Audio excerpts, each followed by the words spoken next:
శివుని వంటి మేధస్సు విష్ణు వంటి తేజస్సు కలగలసిన బాలుడమ్మ కలియుగ పురుషుడమ్మ మాట రాని వారి నోట మాటనే పలికిస్తాడమ్మా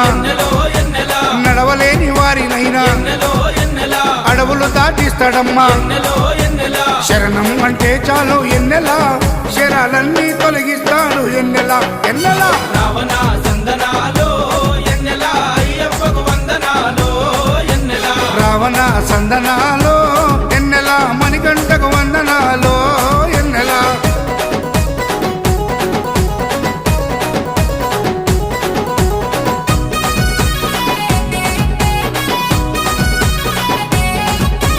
మహిమాన్విత మాల వేసి ఎన్నెలో ఎన్నెలా మండల దిశ చేసి ఎన్నెలో ఎన్నెలా ఇల్లు వాకిలిడిసిపెట్టి ఎన్నెలో ఎన్నెలా ఇరుముడిని